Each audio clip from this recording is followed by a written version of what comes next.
What if I told you the most valuable treasure in the world isn't gold, jewels, or riches, but something you waste every single day? What if right now you were losing the one thing you could never get back? In the village of Irumu, nestled between rolling green hills, where rivers whisper secrets to ancient trees, lived a boy named Tunde. He was a bright and gifted student, his mind sparkling with intelligence.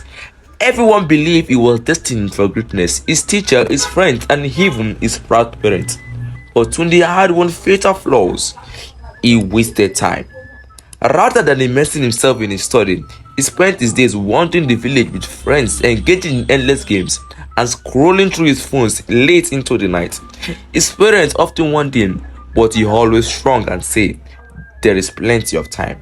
I will do it later." One day, the result of the annual school examination were announced. To everyone's shock, Tunde was the top performing student and barely managed to pass. His teacher, who had once sung his praises, now shook their head in disappointment. His friends, who had admired his brilliance, slowly distanced themselves. He returned home that evening to find his parents staring at his report card, their eyes filled with disappointment. Tunde was frustrated. He knew he was capable, so why had he failed? That night, unable to sleep, he sought out his grandfather, Babadi, the wisest elder in the village. He found him sitting beneath the great boab tree, the moonlight casting long shadows across the ground. "Grandfather," Tunde began hesitantly, "I don't understand what went wrong. I am smart, yet I failed. How did this happen?" Babade regarded him with kind but knowing eyes. "My son, intelligence without discipline is like a canoe without a paddle. You may have the ability to cross the river, but without effort, you will drift aimlessly. Let me tell you a story. Long ago, in a vast and prosperous kingdom, there ruled a mighty king named Obadele. His palace was adorned with gold. His granaries overflowed with food, and his people revered him.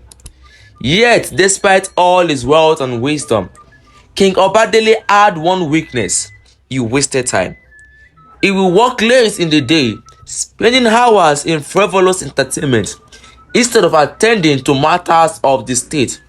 He postponed important decisions, telling his advisors tomorrow is another day. One day, a revered sage named Oluwu visited the palace. He bowed before the king and said, "Your Majesty, I bring you a warning. Time is the greatest treasure a man can possess, yet you squandered it without thought." "Grandfather," he asked, his voice tinged with urgency, "is it too late for me?" Babade smiled and placed a firm hand on his shoulder. "Time is a river, but you are the boatman. You cannot stop the current, but you can choose how to steer. Start now. Do not wait for tomorrow." From that moment on, Tunde changed his ways. He created a schedule, balanced his studies with leisure, and avoided distraction. Slowly, he saw improvement, not just in his grades, but in his discipline, his focus, and even in his relationships. In the following exam, he topped his class, proving that intelligence, when paired with discipline, is unstoppable. Years later, Tunde became a renowned scholar and entrepreneur.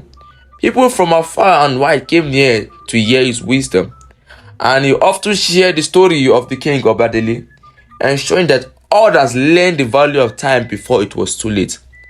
And so, in the village of Irumu, under the watchful eyes of the ancient trees, the legend of time lived on, whispered from generations to the next. Thank you for watching. If you are just subscribing, do well to press on a notification bell so you are aware when next I will be posting another video. To all my returning subscribers, I love you. You know that, right? To my newest subscribers, I love you so much. You are the best. And until next time, bye bye.